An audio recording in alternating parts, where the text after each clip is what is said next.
vai estar trabalhando com a gente um tema bastante interessante, que se você é de logística ou de gestão financeira, com certeza você vai se interessar pelo tema também aí, que é o investidor do século XXI, que é a especialidade dele.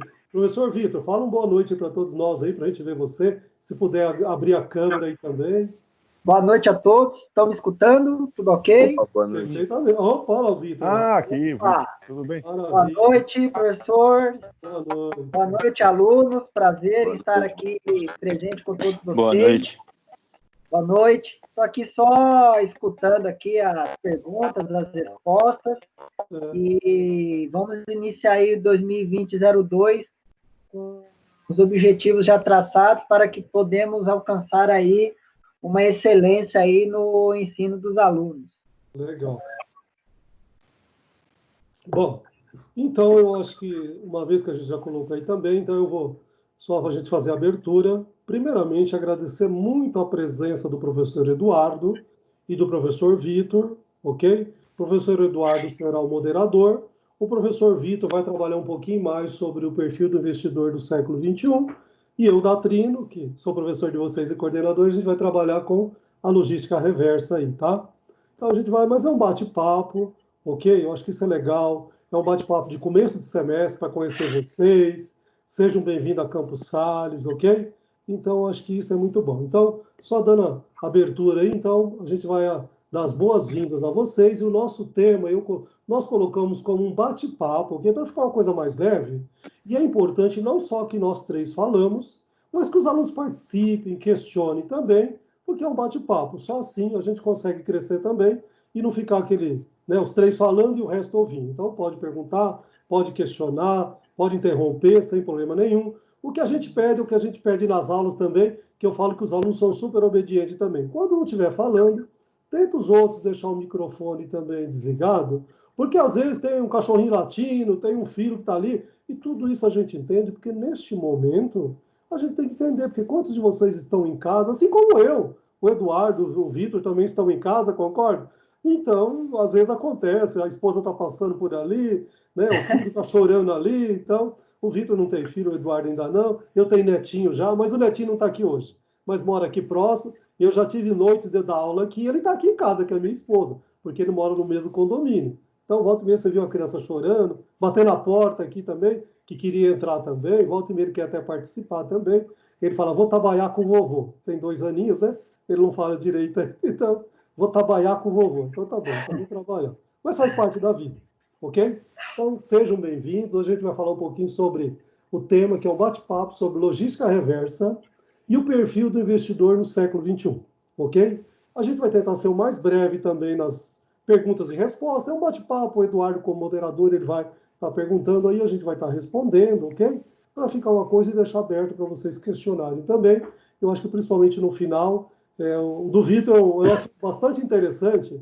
Eu dou gestão e análise de investimento para o pessoal de terceiro módulo, né, Bruna? A Bruna vai ser minha aluna, a Bruninha aí o semestre que vem, no terceiro. Finanças corporativas e análise de investimento também, e acaba os alunos chamando muita atenção também desse tema. Mas é legal, ok? Então, declaro aberto aí, e aí fica o professor Eduardo aí, está no comando aí, certo? Certo. Então vamos lá. Então, para quem chegou depois ainda, né? Então, mais uma vez, boa noite. Quero agradecer ao professor da Trino por me convidar para ser o moderador dos trabalhos dessa noite, né? Para mim é uma grande honra, né, trabalhar, né, com vocês. Né? Quero também saudar o professor Vitor, né, também do curso de gestão financeira, né? Também foi uma grande alegria. Eu tive a oportunidade de estar presente no seu ingresso aqui na Campos Sales, né? E queria dizer que, de fato, né, para mim é uma grande satisfação, né? Eu sendo professor do curso de Direito, estar aqui participando com vocês e atuando como moderador, né, da live, né? Então, é uma grande honra, né? Eu agradeço a confiança na pessoa para participar dessa noite. Então, eu vou explicar para o... Posso dar só um parecer? Acho que para os alunos, vocês sabem que tanto o curso de gestão financeira quanto de logística, o quanto é importante a disciplina de direito, ter um profissional da área jurídica do direito para nos auxiliar. Acho que tem muitas das atividades nossas, tanto da área de logística quanto da área financeira, que não é o nosso expertise, então acho que o pessoal de direito ajuda e auxilia muito, tanto é que tem uma disciplina específica também. Então o professor Eduardo, como ele já auxiliou em outras vezes, hoje com certeza ele vai nos ajudar também. Ok? Segue aí, professor Eduardo. Muito bem. Então nós vamos fazer um bate-papo bem descontraído. Qual vai ser a dinâmica aqui do nosso trabalho? Eu vou fazendo perguntas, né, os dos outros professores, né, vão comentando, e eu vou comentando em cima, fazendo a análise jurídica das questões. Então, por deferência, né, vou fazer a primeira pergunta para o professor Datrino, né? O Datrino vai falar da parte de logística e o Vitor da parte de finanças.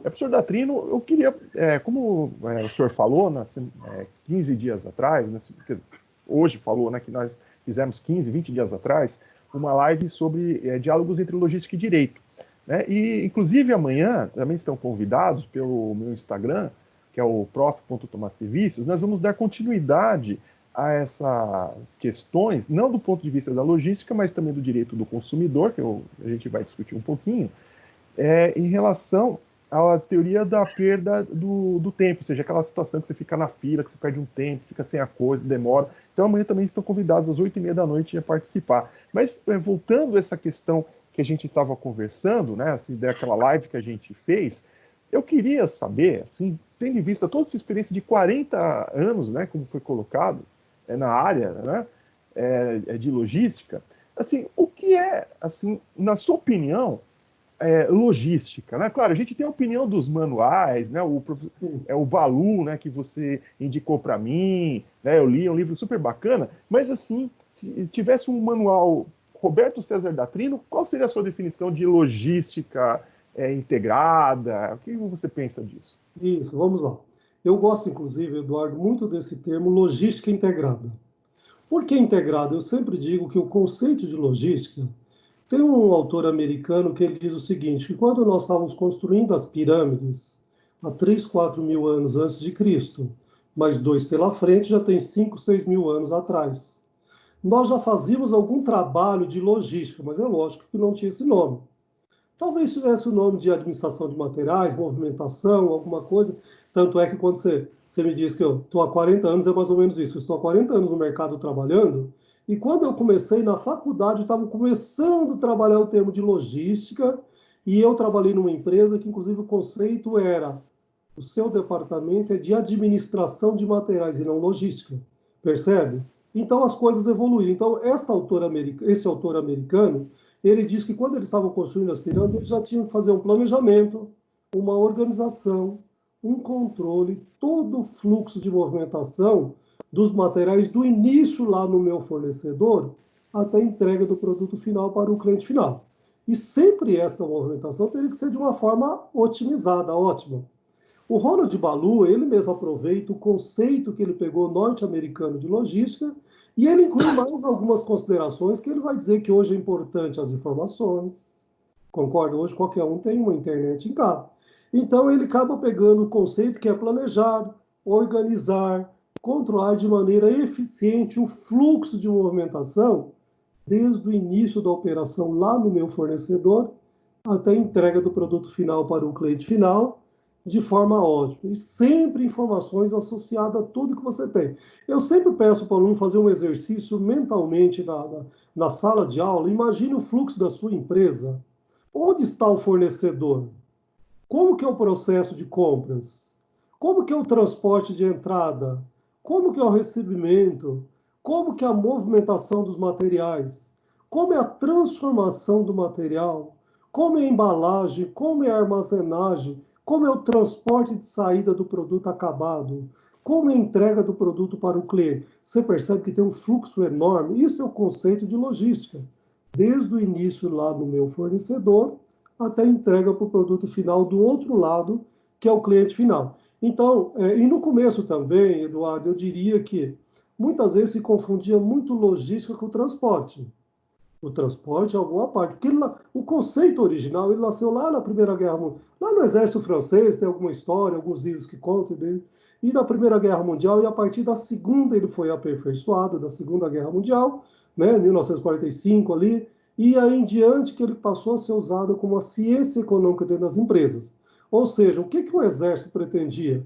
ele precisava suprir as pessoas que estavam ali naquela batalha, ele precisava de munição, ele precisava de material, ele precisava entregar no prazo, na quantidade certa, ok? Para aquela batalha. Esse mesmo conceito foi para as empresas.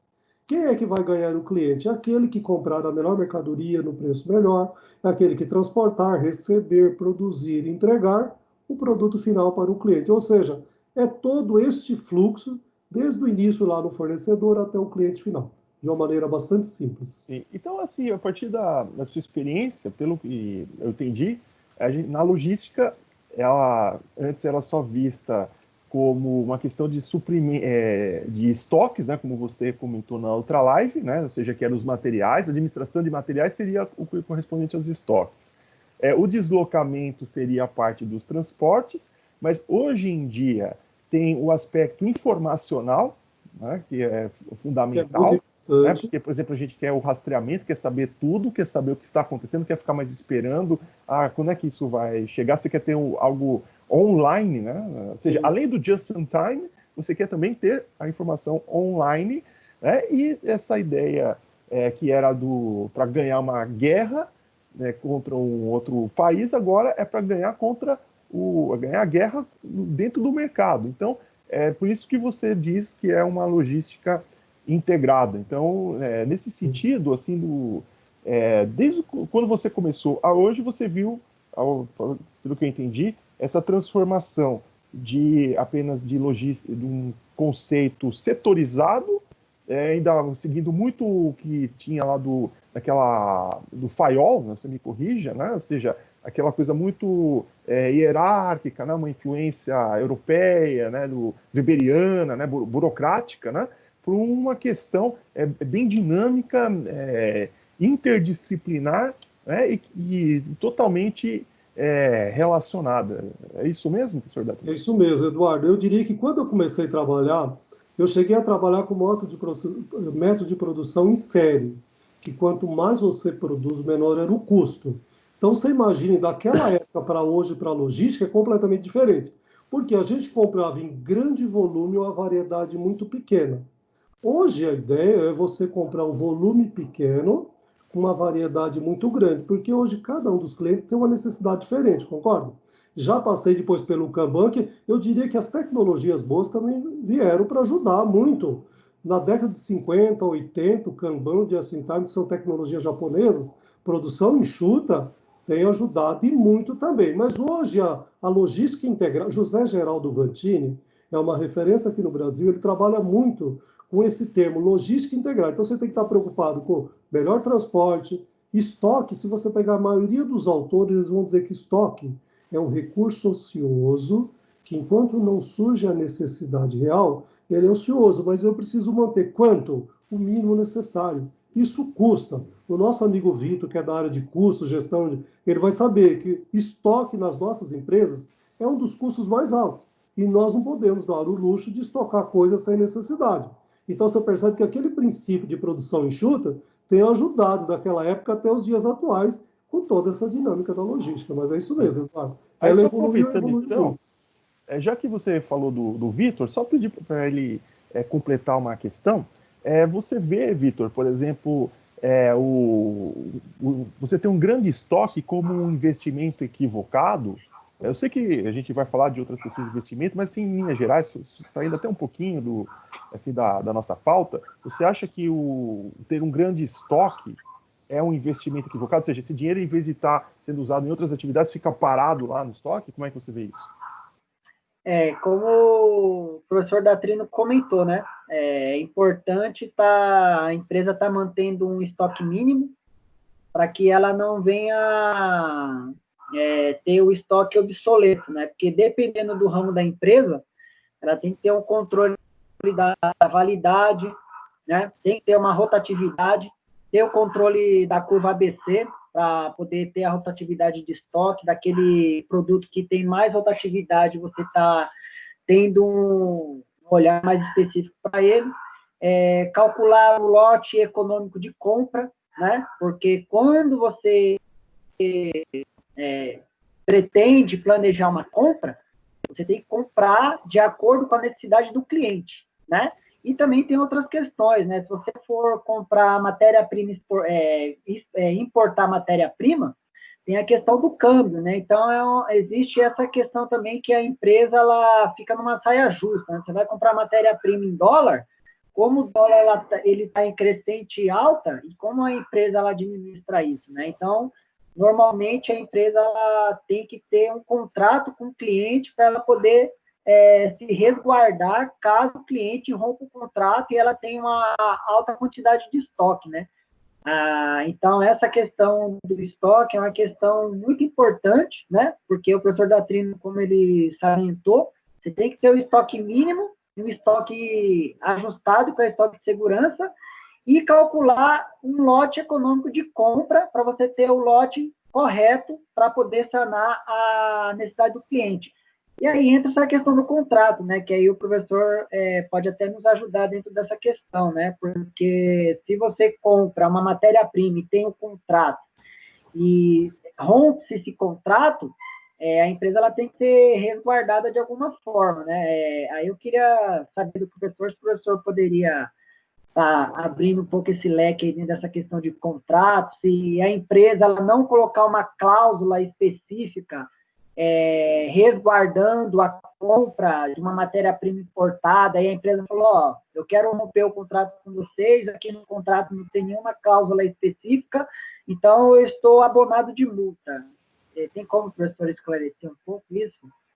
Claro, essa questão relativa a contratos é bastante interessante e ficou muito em voga agora nos tempos de pandemia, né? Eu dei várias entrevistas, inclusive até hoje eu dei uma vai sair para o jornal da USP, fazendo um balanço, né, de tudo que aconteceu nesses 5 meses, né, essas dificuldades. Porque o que é um contrato? O contrato é um acordo de vontades. E por que se faz um contrato? Para você ter segurança do que você pretende obter da outra parte. Porque, do contrário, por isso que existe uma máxima, né, que os contratos devem ser cumpridos, e aqueles que foram meus alunos do semestre passado, eu falava, né, que o contrato faz lei entre as partes. Né, essa é uma máxima, né, como se fosse um lema. Né, o contrato faz lei entre as partes. Né, a lei vale para todos e o contrato vale para as partes. E, nesse sentido, né, existe o que está disposto no contrato, mas também existe o direito dos contratos, ou seja, existem regras previstas no ordenamento jurídico, no caso, no Código Civil, que dispõe como os contratos devem ser cumpridos, como eles devem ser celebrados, e também os remédios que existem para essas situações. Então, por exemplo, quando alguém não cumpre o contrato, a gente fala que houve um inadimplemento.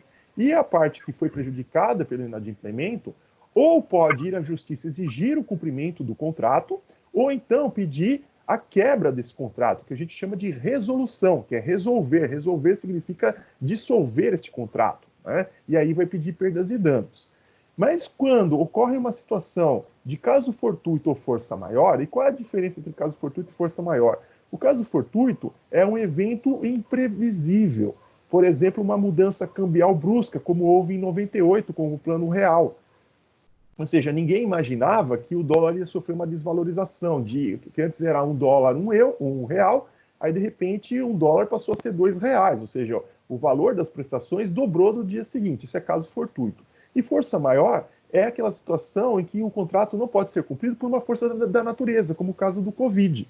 Ou seja, por que não dá para cumprir? Porque não tem um fornecedor, ficou tudo mais difícil, enfim, uma série de... igual, por exemplo, locação de imóveis. O governo determina, por uma questão sanitária, que os estabelecimentos têm que estar fechados, do dia para a noite o teu fluxo de caixa vai para zero, porque você não contava com aquela situação. Então, os contratos não foram cumpridos. Então, mesmo que não tenha algo dentro do contrato, né, se aplica o critério, né, da impossibilidade absoluta.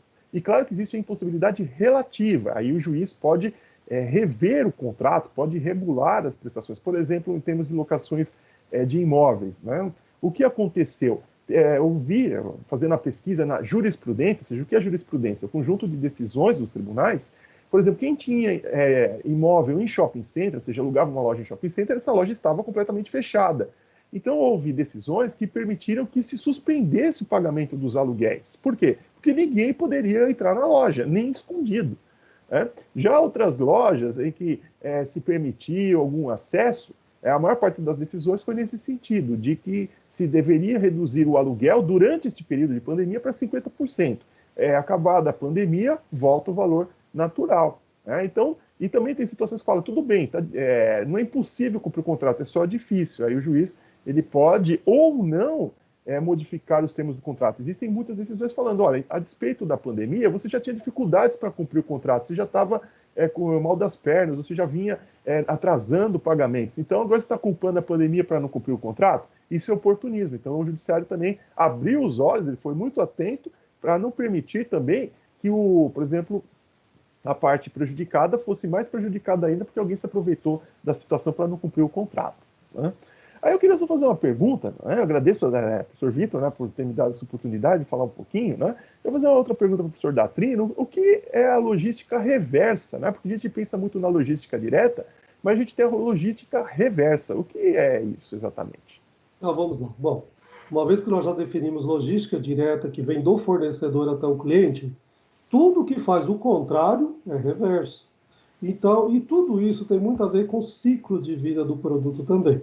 Se vocês lembrar um pouquinho, antigamente os nossos avós queriam comprar um carro para durar o resto da vida. Hoje ninguém mais quer comprar um carro para durar o resto da vida. Aquele cheirinho de carro novo é uma delícia.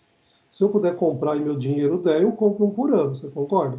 Lógico que não é essa situação, mas então o ciclo de vida dos produtos eles reduziram sensivelmente.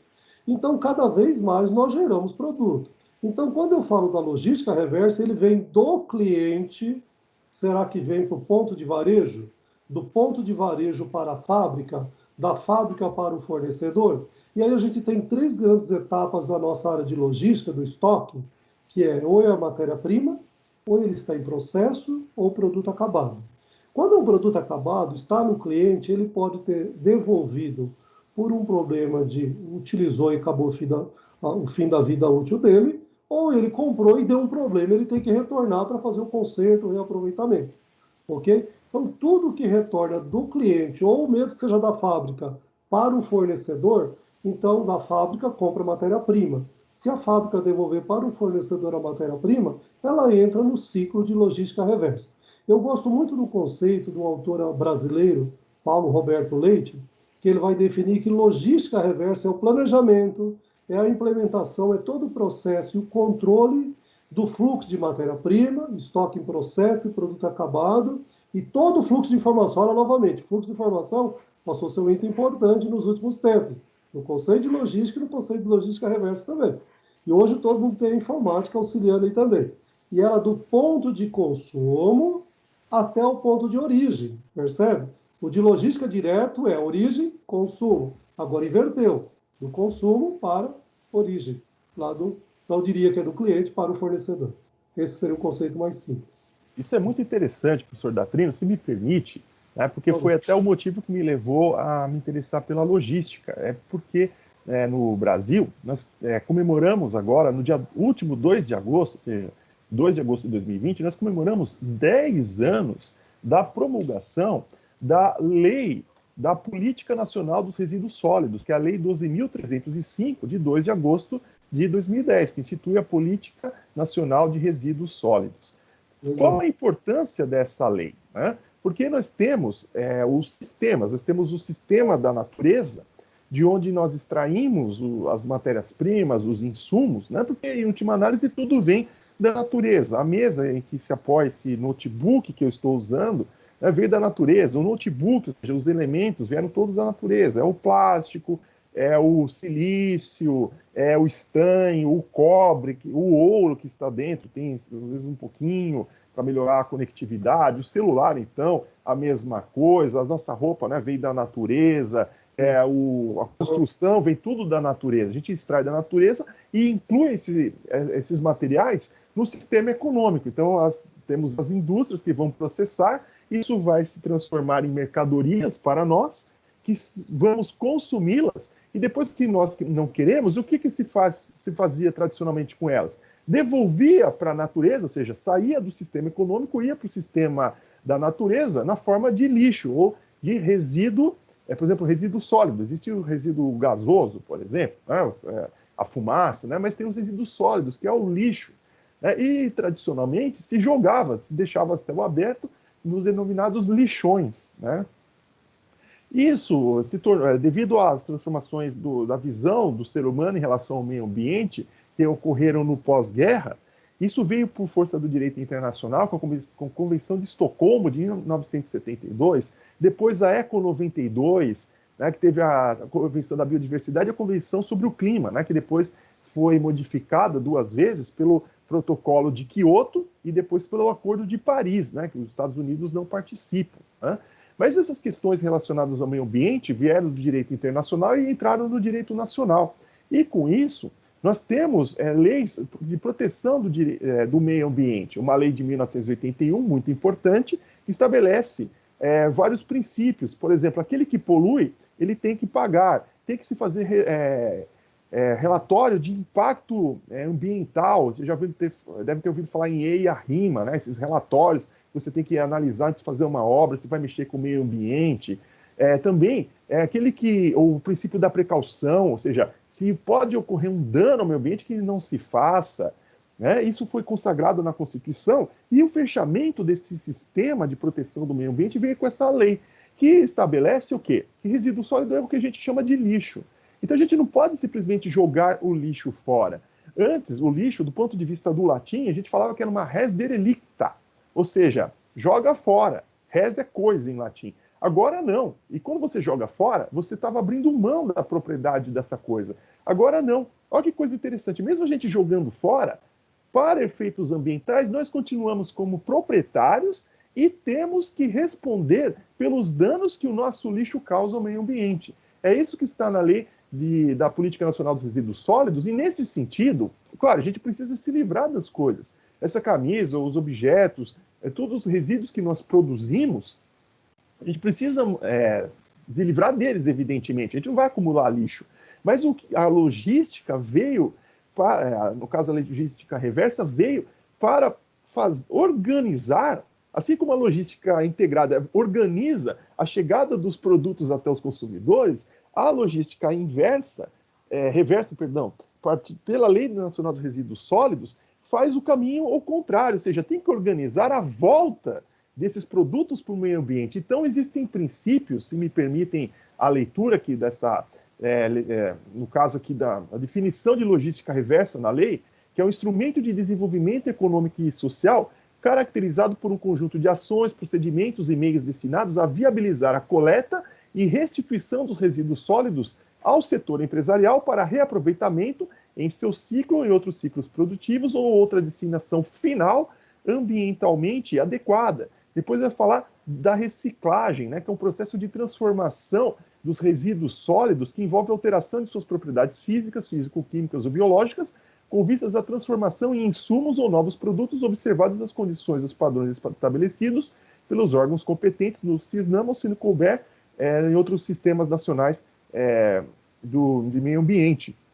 Fala do serviço público de limpeza pública, né? Estabelece como princípios a prevenção, a precaução, o princípio do poluidor-pagador, também o desenvolvimento sustentável, e tem uma definição que é muito interessante aqui, que vai falar da coleta seletiva, por exemplo, mas tem o ciclo de vida dos produtos. Então, o artigo 9º, e eu já concluo aqui a parte, que estabelece o seguinte, que na gestão e gerenciamento dos resíduos sólidos deve ser observada a seguinte ordem de prioridade: não geração de produtos, ou seja, evitar ao máximo tirar do meio ambiente.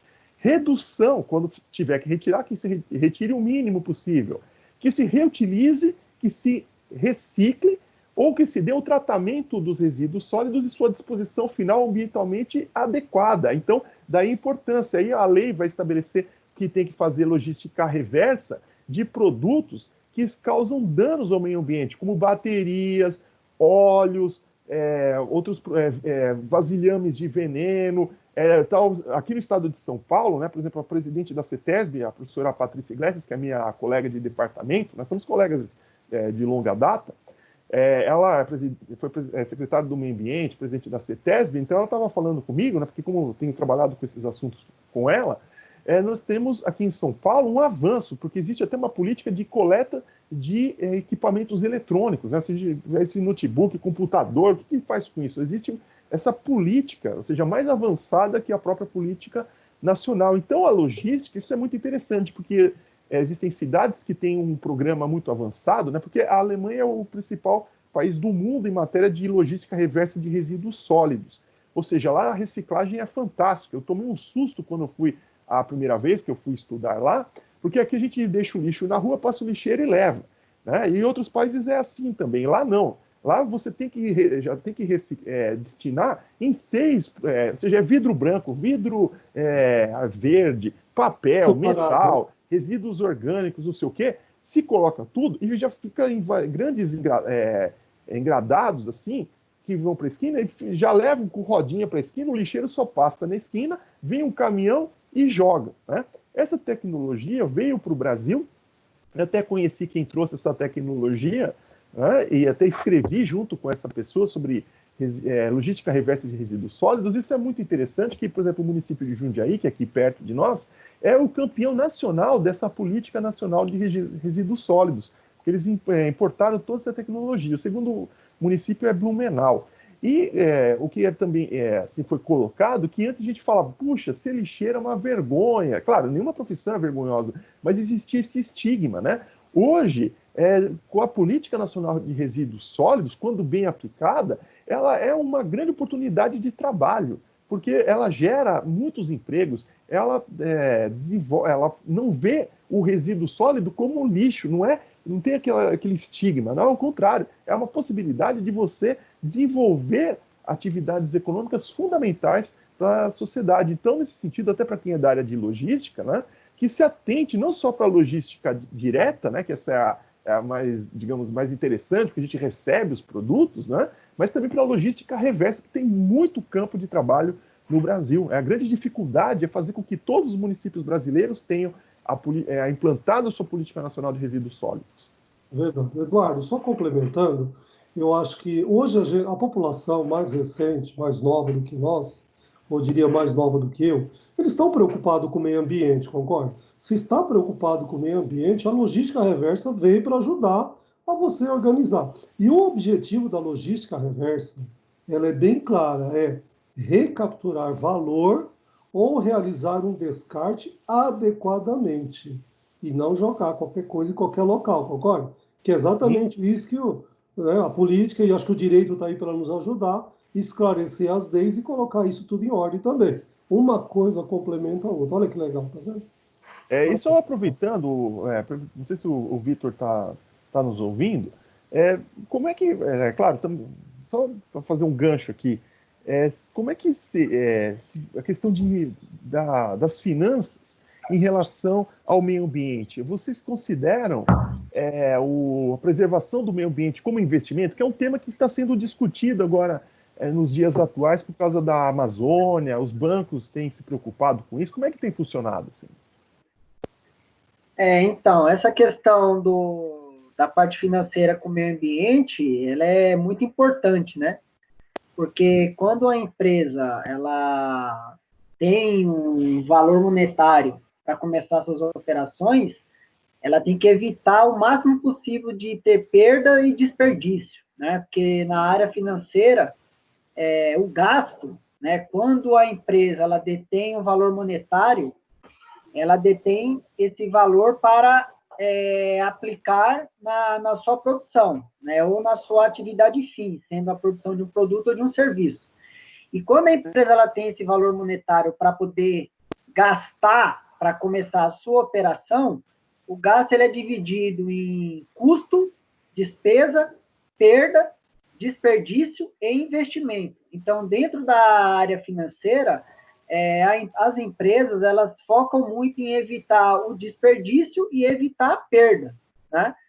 Para que ela venha otimizar o seu caixa e venha utilizar o mínimo possível de materiais, né? Porque se a empresa ela começa a investir em tecnologia, ela faz um investimento, né, um gasto em tecnologia, ela está tentando minimizar o desperdício ou a perda na sua produção. né, para que ela venha adquirir menos matéria-prima e, com isso, venha otimizar a sua produção e otimizar o seu caixa, né, de modo, vamos dizer assim, bem resumido. As empresas hoje elas se preocupam, né? Algo muito importante aí que se comenta é o profissional de engenharia do meio ambiente, engenharia ambiental. As empresas de grande porte, elas investem em ter esse profissional, né? Eu trabalhei numa empresa de fábrica de borracha que já em meados de 2002, a empresa estava completando 40 anos, começou a engajar na ISO 9001, na ISO do meio ambiente, agora não me recordo, e ela teve que contratar um engenheiro ambiental para poder fazer essa ponte entre a produção dela, que é de borracha, né, que tem uma alta poluição, com as empresas internacionais. E as empresas exigiam que essa empresa de borracha ela tinha que ter um documento, um parâmetro para que ela venha descartar o seu produto de modo adequado em relação ao meio ambiente. Por quê? Igual o professor citou, a empresa ela exportava para a Alemanha, para o Japão, né? E era uma exigência das empresas que essa empresa de borracha ela tinha que ter um modo adequado para poder descartar os seus materiais. E aí a empresa começou a investir em tecnologia para ter o mínimo de desperdício possível, porque quando a empresa ela tem um mínimo de desperdício, um mínimo de perda, né, que está dentro desse conceito de gasto, ela minimiza os seus resíduos e otimiza a sua produção, e assim ela atende aí os requisitos de atender o seu cliente, que é a empresa, e atender o consumidor final também, né? Essa é a questão aí, dentro dessa questão do meio ambiente em relação às finanças.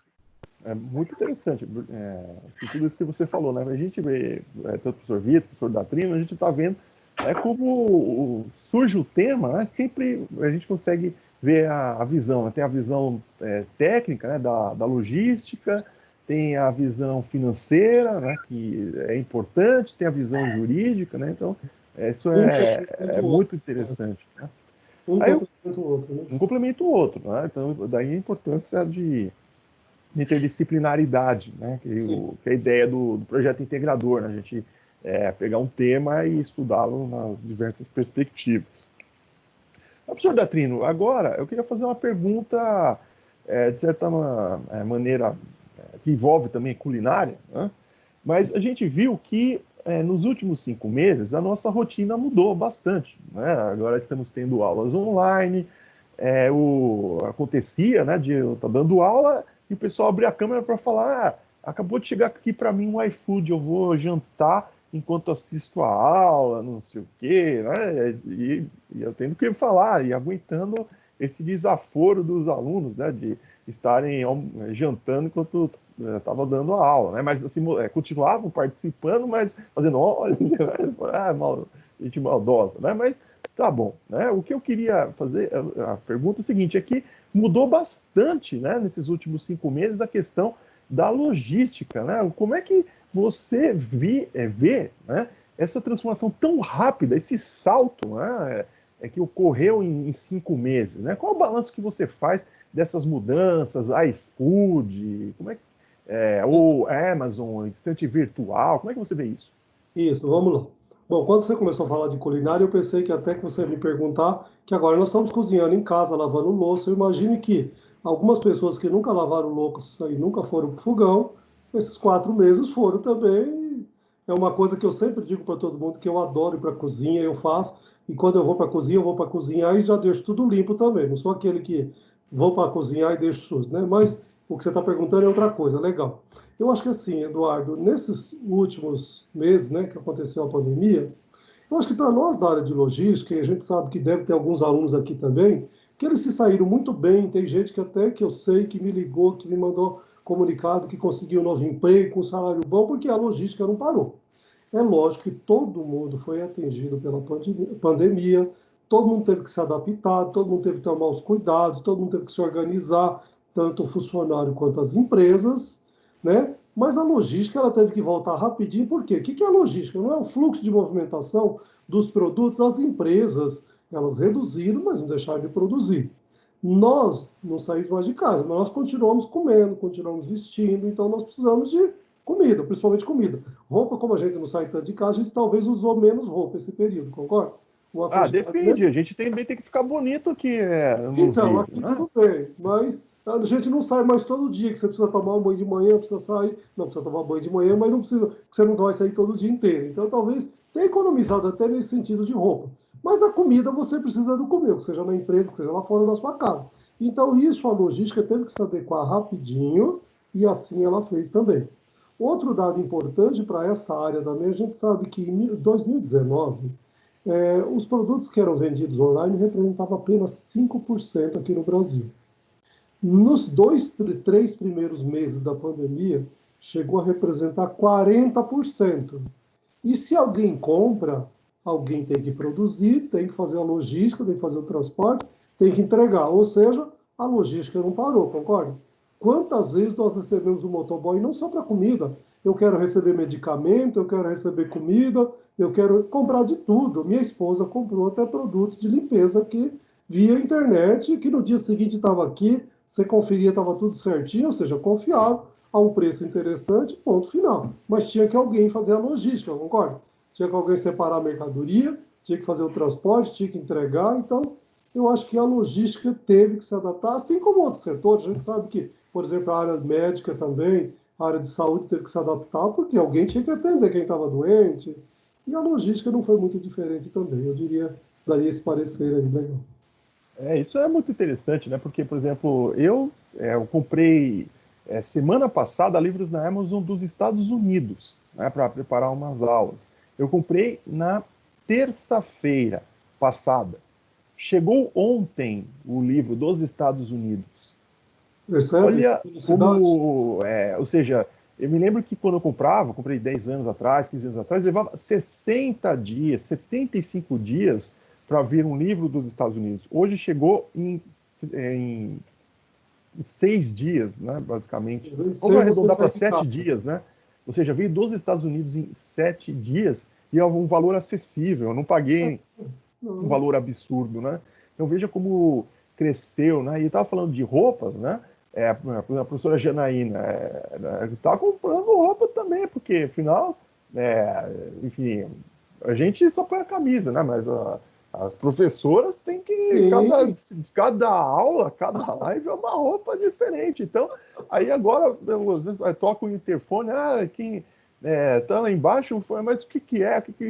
Quem tá lá é comida? Não, roupa. Então vem da loja, eu falei, caramba, tem isso, né?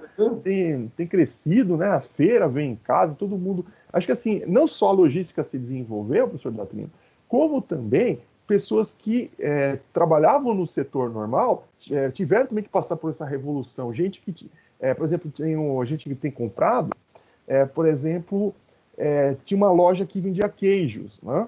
Aí o pessoal criou os grupos de WhatsApp, ficam anunciando, né?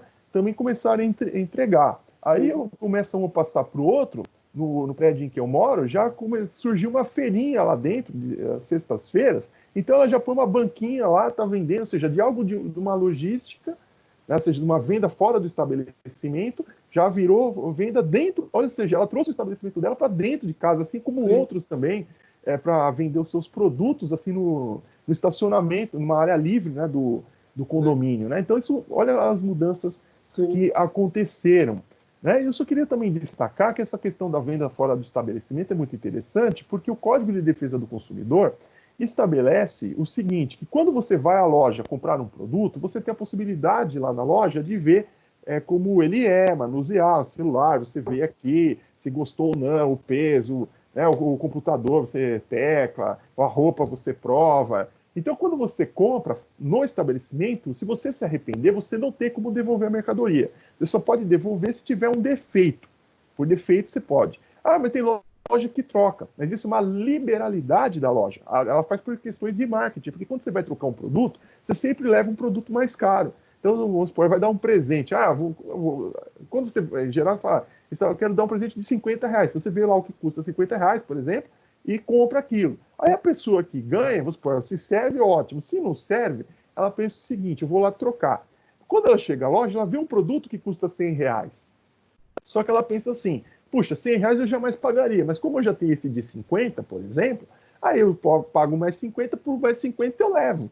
Ou seja, é uma técnica de vendas, o pessoal da gestão de marketing deve saber muito melhor que eu em relação a isso. Mas quando é uma venda fora do estabelecimento, o Código de Defesa do Consumidor, desde 1990, aliás, estamos comemorando 30 anos do Código de Defesa do Consumidor, que é a Lei 8.078, de 11 de setembro de 1990. Que é uma das leis mais avançadas do mundo, a lei. E, no caso, estabeleceu-se o seguinte, que quando você compra fora do estabelecimento, você tem o direito de devolver o produto em até 7 dias. Por quê? Como você não teve a possibilidade de experimentar, testar, você pode devolver. Isso, quando foi pensado, era para aquelas vendas por revistinha, Avon, depois agora Jequiti, eram coisas... pouca coisa se vendia fora. Ou, no máximo, você ligava, era um número, era um 0800, você comprava e entregava em casa.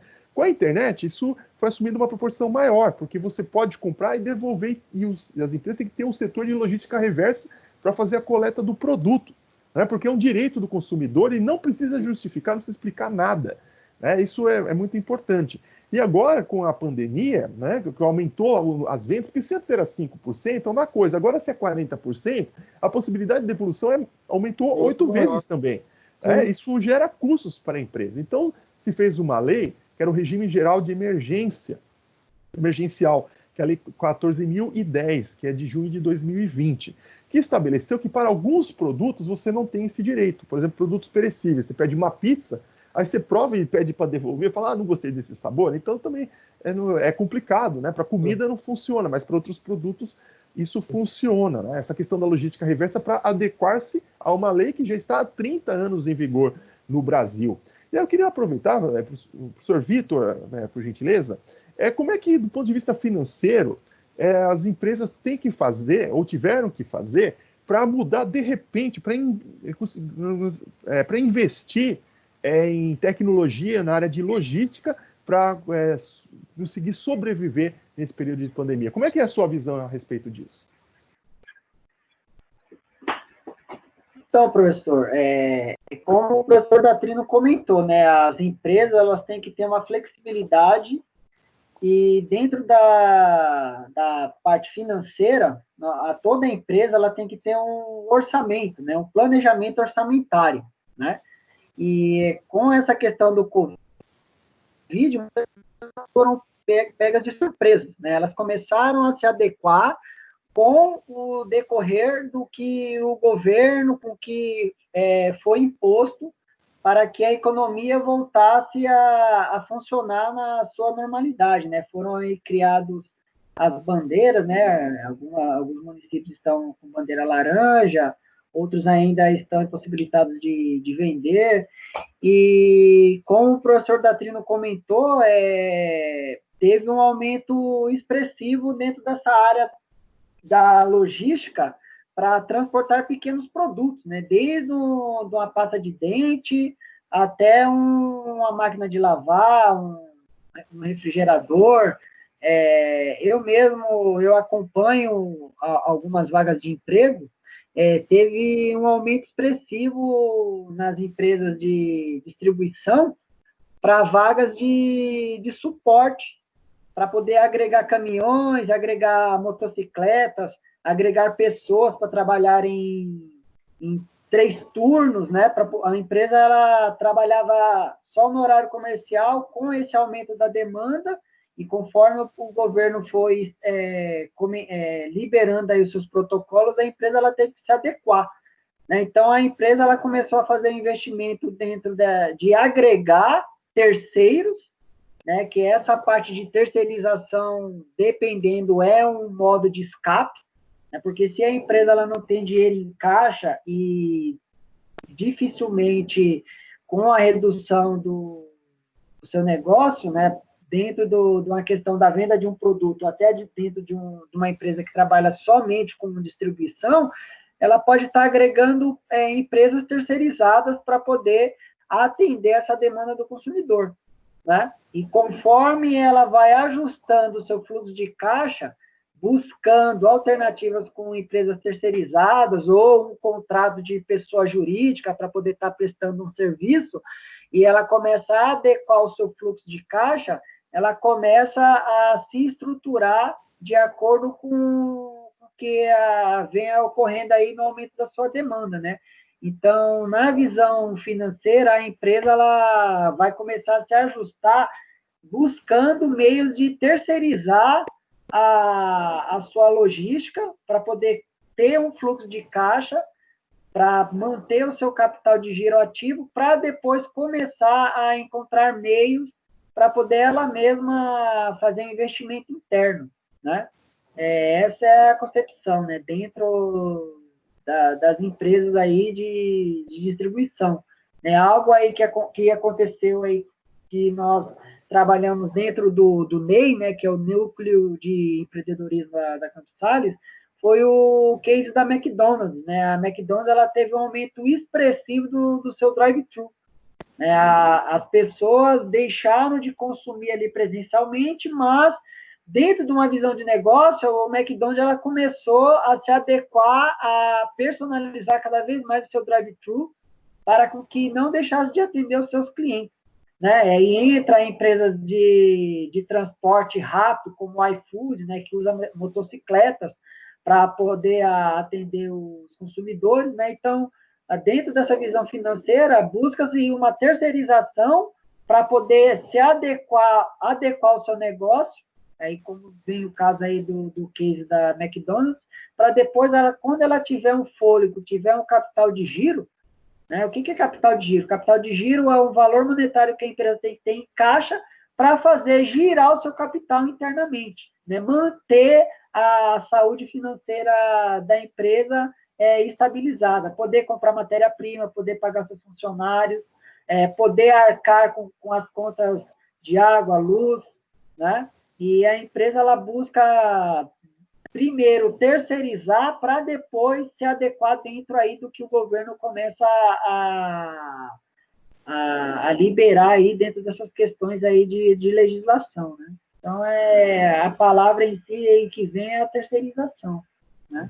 Isso é muito interessante, né? Porque, veja só, né? Para suprir a demanda tem que ter logística, mas para ter logística tem que ter investimento, tem que ter dinheiro. Né? E depois tem a parte jurídica, porque você vai ter que contratar pessoas.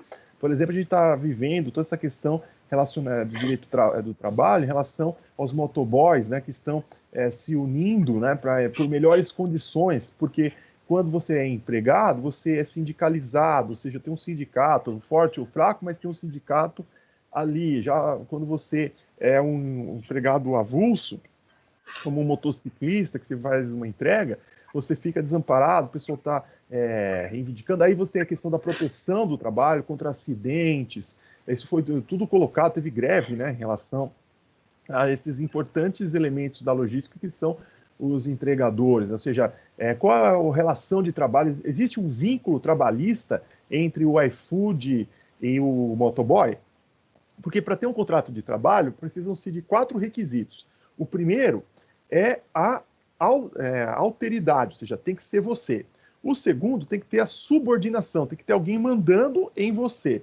Tem que ter a habitualidade, ou seja, você tem que ir com frequência, e tem que ter a onerosidade, a remuneração. Né? Então, veja só, no caso do iFood, é aquela pessoa que presta serviço? Sim, tanto que tem que o Uber, etc., você tem que mandar documentos, você não coloca qualquer um lá, você tem que provar quem é você. Então, é uma alteridade, ou seja, é você mesmo, né, que está ali.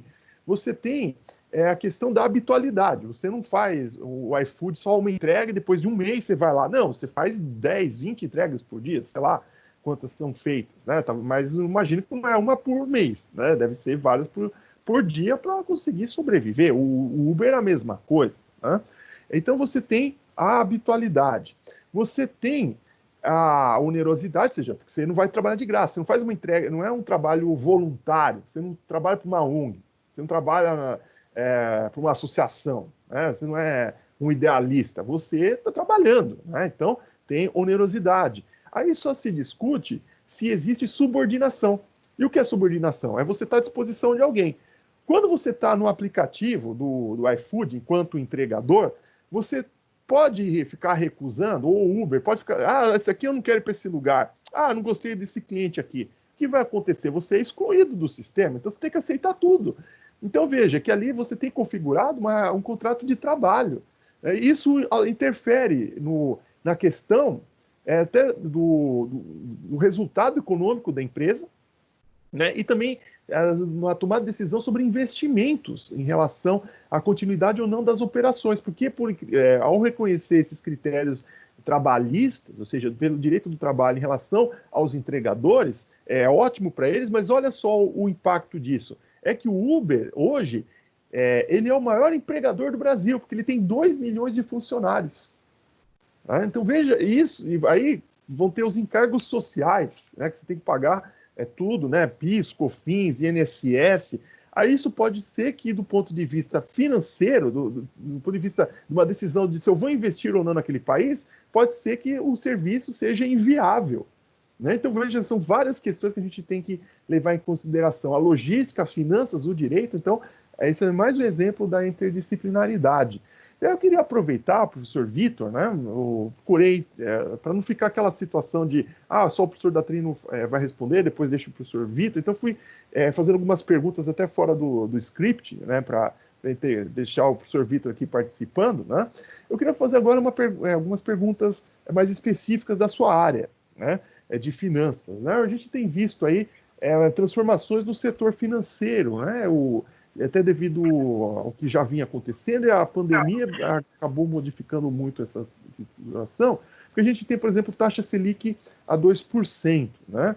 E aí a gente ouve, né, eu recebo e-mails, vejo na televisão, olha, investimentos, a gente até recomenda que vá para o concorrente, para mostrar que a gente é muito honesto, que a gente está pensando em você. O que na verdade, o que seria tecnicamente investimentos? O que é esses investimentos em renda fixa, em renda variável? Você poderia, pelo menos para mim, dar uma consultoria em relação a isso? E também eu tenho visto no site, eu entro no Internet Banking, tem lá seus perfis de investidores. O que é exatamente? Você podia explicar isso para mim, por gentileza, professor Vitor? Opa!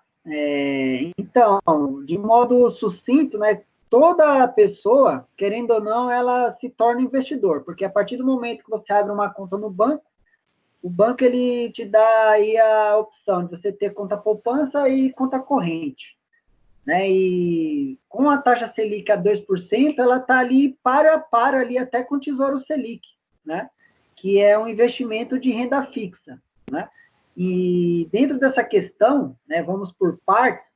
Então, toda pessoa, querendo ou não, ela é investidor, porque a partir do momento que você deixa dinheiro na poupança, querendo ou não, você já está investindo, né?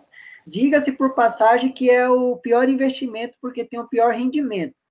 Mas agora, com a taxa Selic a 2%, tem uma obrigatoriedade de ter uma correção maior, né? Então, quando a taxa Selic está no patamar abaixo aí dos seus 7%, a poupança ela tem que ter uma correção maior.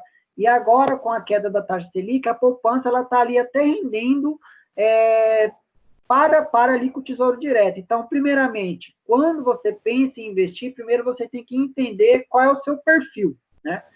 Eu sou um investidor que gosto de correr risco, eu sou um investidor que não gosto de correr risco, ou eu sou um investidor que, independentemente, eu deixo meu dinheiro lá e não tenho aí uma questão de estar sempre ali verificando ali meus investimentos, né?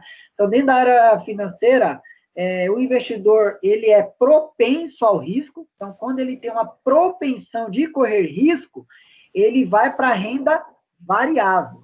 Por que variável? O próprio nome diz, existe uma grande variação, uma grande oscilação. E quando o investidor ele é avesso ao risco, ele não gosta de correr risco, ele tem aversão ao risco. Então, quando ele tem aversão ao risco, ele opta pela renda fixa. Então, o próprio nome também comenta, né? Fixo por quê? Porque no final de um determinado período, você tem aí uma certeza, né, entre aspas, que você irá receber aquele investimento. Por quê? Quando eu opto em investir em um CDB, que é um certificado de depósito bancário, ou no Tesouro Selic, ou no Tesouro IPCA, isso são exemplos aí mais comuns de renda fixa, ou até a própria poupança. Por quê? Porque até um determinado valor, de R$1 milhão por CPF, você tem aí uma garantia do Fundo Garantidor de Crédito, né, o FGC, se caso a instituição financeira quebrar. Né? Então, um investimento de renda fixa, até o final do determinado período, você tem aí uma grande certeza que receberá aquele valor corrigido, né, a taxa de juros compostos, e se caso a instituição financeira quebrar, ela irá ressarcir aquele valor. Esse aí é o investidor que não gosta de correr risco, ele é avesso ao risco. Agora, quando você tem uma propensão ao risco, você gosta de correr risco, você vai para a renda variável, e aí você entra aí para o mercado de capitais, né, que está agora aí com a B3, né, que a Bovespa, ela se uniu à CETIP, né? Então, a nossa Bolsa de Valores, ela sofreu várias transformações. Hoje, a nossa Bolsa ela é chamada de B3, né? Brasil Bolsa Balcão. E tanto pessoa física como pessoa jurídica, agora ela pode negociar com valores monetários dentro da renda variável. Né? E para você poder investir em renda variável, dentro da B3, você precisa de uma corretora, né? Para poder fazer a intermediação do seu valor que você pretende investir com a Bolsa de Valores. E dentro do critério também, a Bolsa de Valores ela tem uma hierarquia, né? Então, quem toma conta da B3 é a Comissão de Valores Mobiliários, né? Então, isso aí tem tudo aí, um sistema por detrás de tudo isso, né? Que é o Sistema Financeiro Nacional. Então, o órgão máximo do Sistema Financeiro Nacional é o Conselho Monetário Nacional. E abaixo do Conselho Monetário Nacional, dentro dessa questão de investimento em renda variável, você tem a Comissão de Valores Mobiliários. E depois da Comissão de Valores Mobiliários entra a B3.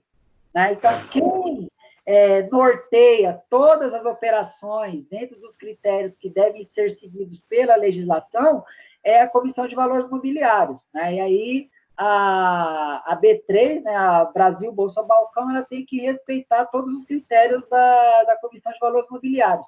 E para ter essa intermediação, você tem que abrir uma conta numa corretora. Né? E a Itaú, o Banco Itaú tem uma corretora própria, o Bradesco tem outras corretoras, como a Rico, a XP Investimentos, né? E aí, quando você decide partir para o investimento de renda variável, você pode investir em ações. Dentro da área de logística tem a DHL, que é uma empresa de capital aberto, você pode comprar ações da DHL, você pode comprar ações da Magazine Luiza, enfim.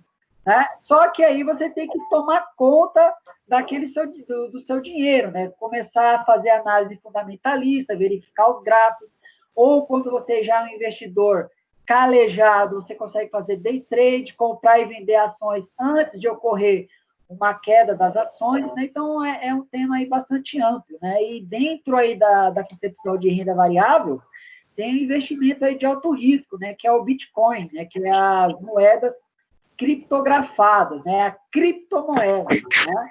E o Bitcoin é uma das modalidades de criptomoedas, né? Existem outras modalidades, né? E a Bitcoin é a mais conhecida. Né? E aquele investidor que ele quer ser arrojado, quer fazer um investimento de alto risco, ele pode também investir nas criptomoedas. Por que é de alto risco? Porque você que tem que habilitar a criptografia a partir do momento que você adquire os Bitcoins. Aí existe aí os mineradores, né, dentro dessa questão do Bitcoin. Os mineradores são investidores que trabalham dando suporte para aqueles investidores de Bitcoin para poder manter os seus dados seguros, né? E aí eu passo aí a palavra ao professor para ele explanar um pouco aí sobre essa questão da legislação envolvendo aí as criptomoedas. Professor Eduardo, posso só dar um parecer antes de você iniciar? Eu só complementar aqui com o professor Vitor, que está muito boa a explanação dele, que eu digo para os alunos que investimento é você utilizar recurso do presente, esperando que tenha um valor maior para o futuro. E todos esses nossos alunos e todos os presentes aqui, eles são investidores. Por quê? Eles estão utilizando o recurso deles fazendo uma faculdade. Esperando que terminando a faculdade, eles tenham um valor maior de salário, de condição de trabalho, concorda? Então, ele está investindo um recurso que não precisa ser financeiro, recurso de tempo, de, sei lá, qualquer coisa que ele utiliza hoje, esperando que para o futuro ele vai ter uma situação melhor. Professor Eduardo, segue aí, só essa observação. Sim, perfeito, né? Estão adquirindo, investindo em capital intelectual, né? Seja, Exato. ideias, né? Para serem aplicadas no desenvolvimento da sociedade, da economia, né? Isso é muito bacana. Mas é muito interessante isso que o professor Vitor falou. E do ponto de vista jurídico, a gente tem um paralelo, né, em relação a tudo isso. Porque essas ideias de bolsa, feira, na verdade, a bolsa e a feira são a mesma coisa, né? Assim, lá surgiram na Idade Média, quando o comércio foi retomado, porque era um pecado, a igreja falava que era pecado fazer comércio, né? Só tinha que ficar rezando, tudo. Isso foi por causa disso que o mundo começou a passar pelas transformações. Se existe o mundo como temos, essa globalização, foi porque o comércio voltou, né? Porque eles foram atrás de mercadorias, de matérias-primas, as especiarias, por exemplo, né?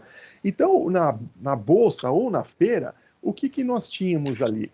Que para você ter um funcionamento, você precisa ter um ambiente rígido, ou seja, um ambiente seguro, né, de comércio. Então, o que se fazia, até dentro daquela concepção da época, né, que você não podia, você tinha que sempre agir corretamente, agir com a boa fé, porque Deus estava vendo. E como é que, então, aquele que estava na feira ou na bolsa comercializando, ele se, digamos, pisasse na bola, fizesse algo errado, né, porque eles ficavam em bancos, né, em bancas, como mesas, né? Então, por isso que banco e banca têm a mesma origem, né? Porque se guardava na banca as coisas que eram comercializadas. E aquele que agisse mal, tinha a polícia do mercado, né? Que isso veio da Roma Antiga e também entrou na nossa cultura, que em Roma se chamava edil, né? Que era o fiscal, né? Que seria o que a gente tem como, dentro das prefeituras, o fiscal, né? O que dá o alvará. Aliás, a palavra alvará vem do árabe, né? Porque na cultura ibérica, né, que teve a dominação ibérica, né, em Portugal, na Espanha, tinha o edil, esse edil romano, se chamava almotacé. E a autorização que o Estado dava era o alvará. Então, almotacé, alvará e assim por diante, né? E essa estrutura chegou, evidentemente, no Brasil, né? Mas quando alguém fazia algo errado, o que eles faziam? Eles pegavam um porrete e quebravam a banca da pessoa, que era para simbolizar que aquele agiu mal. Era uma função pedagógica, para dissuadir que se fizessem más condutas. E quando se fala em algo quebrar, a gente fala roto. Então, fala rota, né? Rota, né? Aquilo está... é melhor o roto falando do rasgado, né? Ou seja, ou o quebrado falando do rasgado. Né, esse ditado que existe, né? Então, quando se fazia a quebra da banca, era bancarrota, ou seja, era a falência daquele comerciante da feira ou da bolsa, né? Então, quando se expandiu, por causa da Revolução Industrial, o mercado de capitais, ou seja, para canalizar a poupança para o investimento, claro, continua tendo as feiras livres, como nós temos até hoje, mas essa feira de títulos de empresas, elas são feitas na Bolsa, né? Elas antes eram chamadas de praça, era a Praça do Comércio, então Praça do Comércio do Rio de Janeiro, Praça do Comércio de Santos, né? Tem essas novelas de época mostram muito isso, né? Ou quem fazer aquelas visitas que a Campos Salles fazia ao Porto de Santos, né? Lembra, professor da Trina, né? É a Bolsa do Café, né? Ou seja, eram locais que se comercializavam ou mercadorias, né? Vendiam as mercadorias que estavam no porto, né? Ou que fechava os contratos com os ingleses para exportação, ou comercializava os títulos, que era ali no centro da cidade, né? Que hoje virou B3, mas ainda tem o prédio da Bovespa, bonito, o prédio, né, ali naquela região ali da Rua São Bento, etc., né? Largo do Comércio, etc., né? Mas aí, o que acontecia? Não tinha uma fiscalização tão grande nesses locais. Então, o que se fez na década de 60? Se criou o Sistema Financeiro Nacional, pela Lei 4595 de 64, que estabeleceu, como o professor Vitor disse, o Conselho Monetário Nacional, que dita as regras em relação ao mercado de capitais. Aí nós temos, de um lado, para os bancos, o Banco Central, e de outro lado, temos a Comissão de Valores Mobiliários, que foi criada junto com a Lei das Sociedades por Ações. E a CVM faz esse papel de polícia que tinha na Idade Média, de bancarrota. Né? Pode ver que quando um banco tem problemas no fim do dia, já tem uma intervenção do Banco Central no mesmo dia. E quando alguém tem problemas na Bolsa de Valores, a CVM intervém no mesmo dia. Para quê? Para preservar a rigidez do sistema. Né? Então, por isso que nós temos a CVM. Claro que antes eles quebravam, né? Hoje não. E por que tem as corretoras?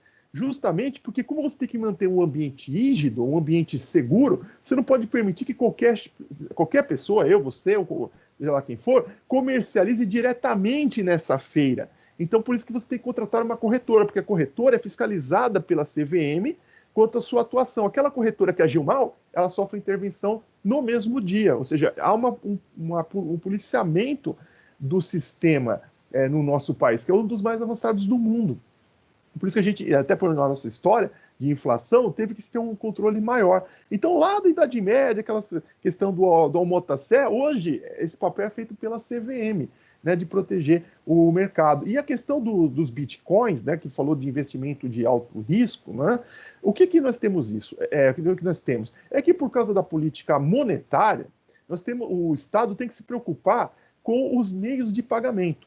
Né? Ou seja, e o que é um meio de pagamento? É aquilo que você usa para você satisfazer uma obrigação. Ou seja, como é que você cumpre a maior parte dos contratos? Pagando. Não, a gente não faz trocas. Ah, quanto você quer por essa camisa, professor Datrino? O senhor quer, eu quero 10 camisas suas para o senhor ter meu celular. Isso é inviável. Por isso que a gente usa a moeda. Né? Então, os estados se preocupam com as moedas. E existem leis sobre isso. No caso do nosso país, nós temos a Lei 9.605, que é a lei do Plano Real, porque existe uma lei que vai definir qual é o meio de pagamento. Então, se você pegar essa lei, se vocês jogarem na internet, vocês vão ver lá que o artigo 1º vai dizer o seguinte: a moeda nacional do Brasil é o real. Isso significa o quê? Que você é obrigado a aceitar reais como pagamento no Brasil. Já a moeda estrangeira, você não é obrigado. Por quê? Porque ela não é a moeda oficial do Brasil. Então, por isso que a moeda estrangeira é mercadoria. Por isso que a gente vai na casa de câmbio e compra dólares, compra euros, compra libras, compra pesos argentinos e vice-versa, né? Ou seja, quando um estrangeiro chega no Brasil, ele chega em Guarulhos, por exemplo, ou lá no Rio de Janeiro, ele pega dólares ou euros e troca ali na casa de câmbio por reais. Por quê? Se ele quer pagar um táxi, alguma coisa, ele pode apresentar dólares? Pode. Pode aceitar? Pode, mas o taxista ou o prestador de serviço não é obrigado. Mas reais, ele é obrigado, porque é contravenção penal, porque é a moeda oficial do Brasil. As moedas, tradicionalmente, elas eram físicas, né? Depois se transformaram em papel moeda, isso é garantido por lei, pela lei do Plano Real, por exemplo, né? E cada país tem uma lei que diz qual é a sua moeda. Só que nos últimos anos nós temos as moedas digitais. Né? Por exemplo, a mais famosa delas é o Bitcoin. Qual é o problema do Bitcoin? Né? É que na lei do Plano Real não vai ter lá assim, a moeda nacional do Brasil é o real e o Bitcoin. É só o real. Bitcoin é uma mercadoria, por isso que é um investimento. Você investe em Bitcoins porque ele vai oscilar de acordo com a oferta e a procura, ou seja, é uma mercadoria do ponto de vista jurídico. Já o real é moeda nacional. A tendência dos países é ter criptomoedas, porque você consegue fazer um rastreamento mais seguro. Porque quando você tem moeda em espécie, em papel, você, em geral, é produto de crimes. Pode ver que quando tem operações da Lava Jato, qualquer operação que aparece no Jornal Nacional, o que aparece lá invadiram a casa do fulano, encontraram o quê? 200 mil reais em moeda, 500 mil reais, ou seja, eles começam a contar o dinheiro. Por quê? Porque quando você tem papel, moeda, isso é produto, em geral, é produto ilícito, de atividades ilícitas. Tanto que você só pode ter até 10 mil reais em moeda. Mais que isso, você já está em situação irregular de acordo com as leis brasileiras. Então, por enquanto, no Brasil, a Bitcoin é uma mercadoria, mas pode se tornar moeda. Em outros países, vou dar o exemplo da Lituânia, que oficializou a Bitcoin, ou seja, eles criaram uma criptomoeda. Então lá você pode pagar em euro, como pode pagar em criptomoedas em euro. No Brasil, por enquanto, não, por isso que é investimento. Mas quando se for reconhecido como moeda nacional, aí não vai mais ser investimento. É igual a gente querer investir em reais. Faz sentido? Não, a gente investe em dólar, investe em euro, investe em ouro. Né? Então, por enquanto, é investimento. Daqui a um pouco, do ponto de vista jurídico, quando for reconhecido como um meio de pagamento oficial do país, por meio da lei do Plano Real, por exemplo, aí deixa de ser investimento e passa a ser apenas um instrumento para a efetivação do cumprimento dos contratos. Bela aula jurídica, hein, Eduardo? Parabéns. Imagina. Legal. Bom, querem fechar também algum tema, professor Vitor, professor Eduardo, porque como já tem o 9 e 7 também, né? Nós tínhamos dito para os alunos que até às 9 horas, o que vocês acham? Quer fazer um fechamento? Para mim está tranquilo. Tá. Está tranquilo. Para mim também, acho que foi muito legal, gostei muito desse bate-papo, aprendi bastante com vocês dois. Eu saí do script, né? Assim, porque, claro, a gente combinou algumas perguntas antes. É legal. Para ter um fio condutor, eu quebrei todas as regras para a gente poder participar e fazer realmente um bate-papo. Mas nós aprendemos gostei. muita coisa do direito que nós não sabíamos, né? Então, que bom também. Tá bom? Muito legal. Um complementa o outro. Legal, é o famoso integrador. Projeto integrador é isso mesmo, tá vendo? Isso, a interdisciplinaridade. Isso. Mas eu acho que a gente deveria abrir para os alunos fazerem algum questionamento também, tanto da parte de logística reversa, quanto de investimento, que o professor Vitor comentou aí, que eu acho que gera muito questionamento e está aberto para vocês aí, a palavra com vocês também. Ok?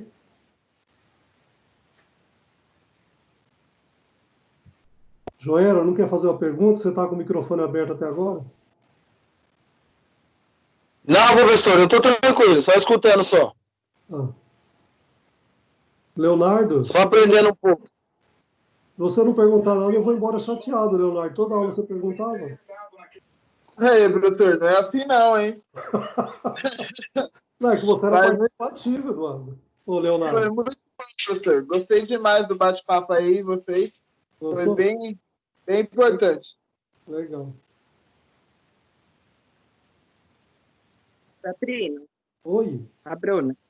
Oi, eu Bruna. queria entender qual que é o estímulo governamental que as empresas têm para a questão da logística reversa com as empresas.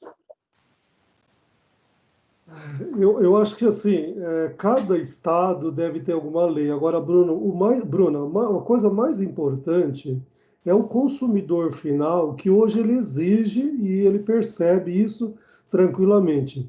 Quantas vezes nós já compramos um produto porque nós sabemos que essa empresa ela age corretamente mesmo na logística reversa.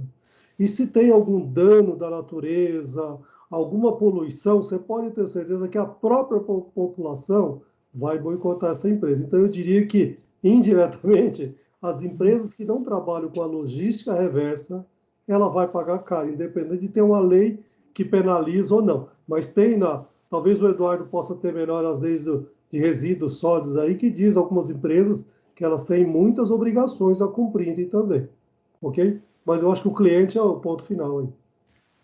O que parece, na verdade, tem que internalizar esses custos, né, para o consumidor, né? Não tem jeito, porque é uma obrigação legal. Então você tem que cumprir, independentemente de incentivo, de estímulo, tem que agir de acordo com a lei.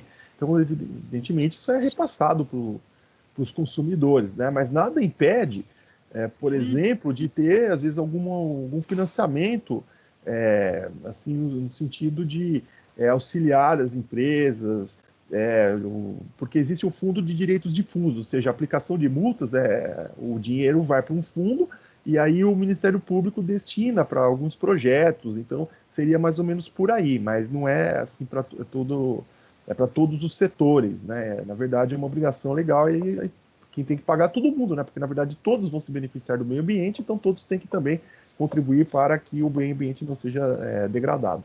Sim, só complementando também, Bruno, eu acho que assim, a gente percebe cada vez mais, a mídia comentando também, que o meio ambiente faz parte da logística reversa também.